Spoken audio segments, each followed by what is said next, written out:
This is not its real face. The blowfly larva sneaks into termite cities wearing a fake face on its butt.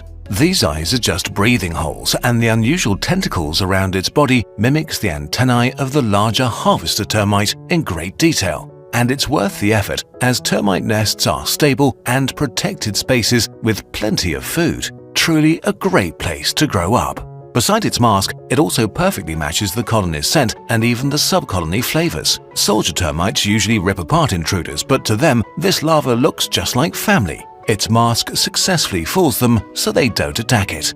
In fact, these larvae hang